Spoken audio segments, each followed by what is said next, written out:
If you've been coming to Thailand long enough, you may remember this.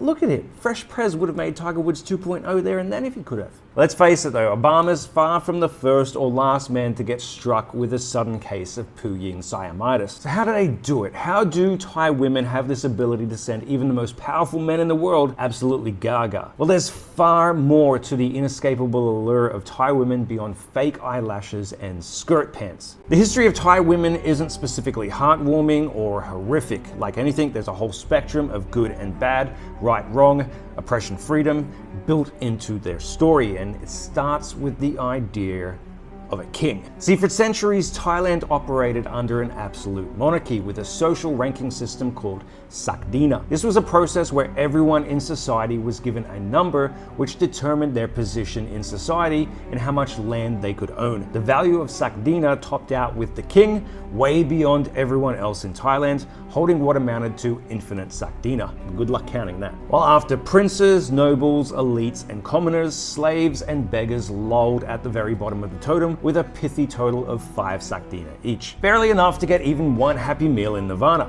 Now, the reason for this Sakena or human ranking system in Thailand was all about strategy. The kings of Thailand all practiced polygamy at the time. Not that you really need to practice having multiple wives, but it meant that he had many sons and thus many princes vying for his power. Meanwhile, outside of the royal family, the king also had nobles, the elites of the government, business, and the military, who could also get occasionally antsy for a big slice of king pie. Basically, imagine Game of Thrones come to life, sans flying dragons. So it wasn't just the responsibility of the king, but also his own prerogative to share and balance as much of Thailand's resources as he could amongst the princes and nobles. This allowed him to acquiesce the appetites of the power-hungry while stabilizing his own reign over the country. There was just one issue.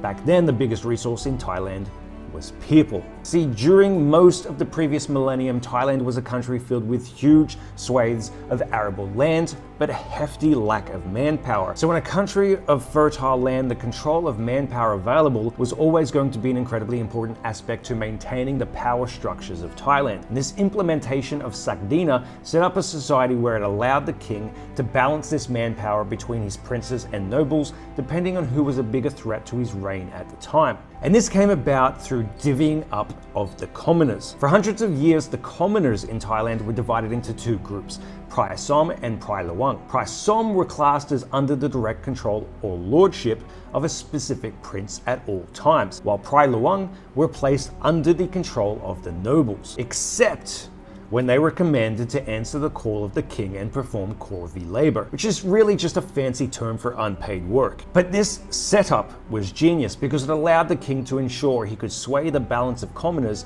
a prince or noble had at any time and keep order. If a prince was getting too big for his breeches, the king could call upon the noble's Prai Luang to serve him instead. And if a noble was displaying promises of insurrection, the king could move more commoners to become Prai Som under the prince's control. There's obviously a lot more to it than that, but this ability to shift the manpower of Thailand where he deemed fit was a major aspect of a king's hold on power in Thailand. Now, there was also a large distinction of difference for commoners being classed as Prai Som and Prai Luang too. People generally strove to be Prai Som, as it kept them out of having to perform that corvée labor or unpaid work for the king. The main reason for the move wasn't because people didn't want to perform services for the king, but because the unpaid service could be for up to 6 months at a time. So to understand a Thai woman under Prai Luang during this period, try to put yourself in her shoes.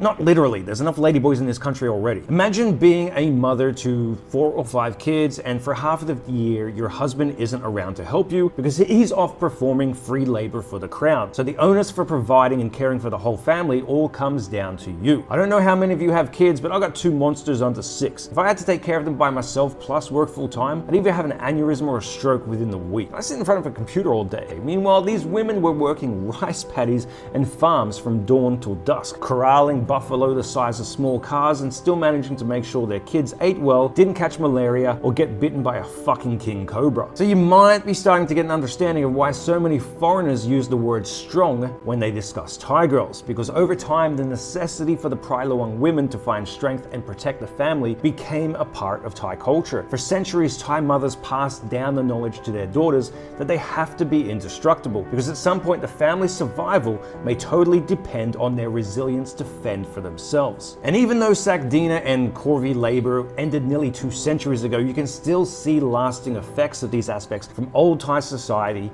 to this day. Visit any household in the northeast of Thailand and you'll find many families where younger women face far more pressure than the males of the family to provide and earn for the relatives. While urban Thai women are expected to graduate university, secure full-time jobs, and still take care of all the domestic duties in the house, plus provide part of their salary to their parents. While Sakena and Corvée labor were originally designed to maintain patriarchal power, the men of Thailand had no idea that they were basically creating a super race of women at the same time. But this is only half the story, as I've just discussed the history of Thai commoners so far. I haven't even mentioned the reality that women faced as slaves in Thailand. Though in a highly patriarchal society like Thailand, you may have some type of an idea how it worked out for the women. Look, you can be angry at the current state of feminism in the West, but it's pretty ignorant to deny that for 99.9% of human history, a woman not born into wealth had only 2 ways to gain prosperity: marry a powerful man or fuck a powerful man. And while I don't like the notion of generalizing, I feel like this has mutated into a basic prototype of key characteristics that you can find in any woman in the country now. A Thai woman will be inherently wise to her status in a highly patriarchal society and will often hide her intelligence from men in order to play the lesser part a society devoid of feminism has assigned to her. While men here still feel threatened to date women considered smarter or more intelligent than them. But if she ever realizes for even a second that the man in her life isn't going to get important things done by himself, she will instantly and seamlessly assume the role of the leader organizer in a heartbeat. All pretense for playing the cutie, the shy girl, the goody two-shoes, the sexy bombshell, it'll go out the window when a call for action takes place with a Thai woman. Won't matter if she has a master's degree or left school at 10. She will become the most based person in the room, know exactly what needs to be said and done, put it into action, and get it all sorted out before instantly reverting back to a narak, innocent sweetheart who answers 90% of questions she's asked with a demure lao te kun. Despite what tourists think, most Thai women grew up in pretty conservative households where things like showing cleavage, public displays of affection, and being alone with a guy is taboo, thus the prevalence for those skirt pants. Buddhism has its tenets that Thai society is still trying to maintain at some level, and while they're being eroded like all social standards in the world, the current levels of conservatism in Thai culture is still more akin to what was taking place in the 1950s in the West. But behind closed doors, Thai women are insatiable freaks. It's not because of anything they're particularly doing better than other women, it's likely because of what they're not doing. In the West, women are being fed a diet of highly processed foods, chemical concoctions from big pharma, incessant rage from mass media, and delusional narcissism and body dysmorphia on social media. So it actually makes more sense that they jump between slay queen, boss woman, I don't need a man divas, to neurotic, self-hating depressives constantly. But a hell of a lot of Thai women don't watch the news, don't take antidepressants, eat fresh food, and live under a patriarchal society. No Thai women voted for the aforementioned Yingluck as Prime Minister simply because we need a girl running the country. There is no feminist movement here, and they don't need to work together as a collective for motivation. They already know they're individually strong people. And boy, does this really reveal itself in the bedroom. If you stay out of the politics and culture of the country, you could be mistaken for thinking Thailand must be a democratic libertarian utopia, where people are free to behave and act however they want. After all, foreigners holiday here and do things that they could only dream about partaking in their own countries. But under the surface lies a deeply ingrained nationalistic societal peer pressure to conform, fit in, present well, and avoid conflict. It doesn't matter if you're the CEO of a tech firm or an elderly retired grandma. Thai people will inflict a strong sense of judgment towards one another if they feel they're not acting Thai enough. It's basically the equivalent of tall poppy syndrome in the West, but it's implemented against everyone, not just celebrities and the elite. Social groups, work, families, they are used as unofficial control mechanisms for getting Thais to do things to a Thai standard, which is what a country that often finds itself acting more like a police state wants. So what do all these attributes of Thai women add up to? It's created a culture where the women here can seamlessly morph between cute, motherly, sexy, strong, fun, powerful, resilient, and ruthless whenever they have to, all while being perfectly aware of the image they're projecting to others and maintaining their social status standing. Another very important aspect of Thai culture. This is why after King Rama IX pushed for women to begin attending university,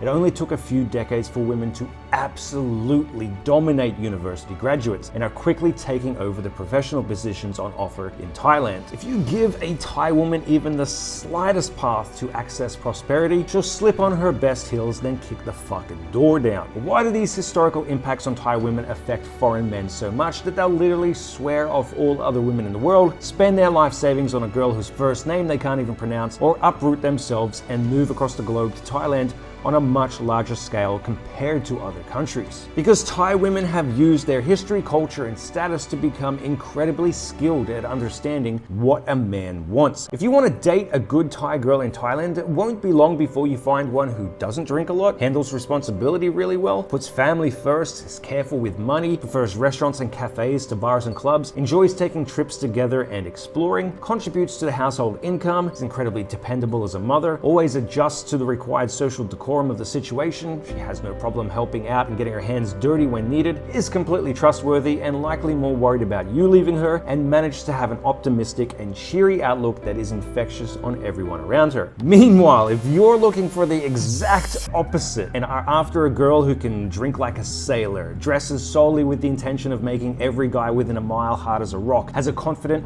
I don't give a fuck personality, makes every guy with them feel like Tommy Lee, can turn any night into an unforgettable hangover-esque-like experience, acts like she is the living embodiment of YOLO, will dance, sing, and party at the drop of a hat, and knows all the coolest clubs, bars, and nightlife joints in town, you'll only have to turn your head slightly from where the good girls are in Thailand. Basically, whatever your poison is, Thai women have all the men on earth covered in spades. So should we be really surprised Obama diverted his eyes momentarily from a commoner Chicago lawyer who definitely ain't any Vanessa Williams for the beautiful, independently wealthy, elegant leader of an entire country? You might not know this, but after Obama's successful visit here, Thailand was confused for years as to why Yingluck never visited the United States herself. People here opined it was due to US-Thai relations faltering, not having any real agenda for a visit, or the confusion over how to handle the continued exile of Yingluck's brother, Thaksin, from the country. Me, personally, I like to think any potential visit was kiboshed by a jealous first lady who saw the video of her husband and was smart enough to realize she didn't want one of those unrivaled Thai women anywhere near her husband again.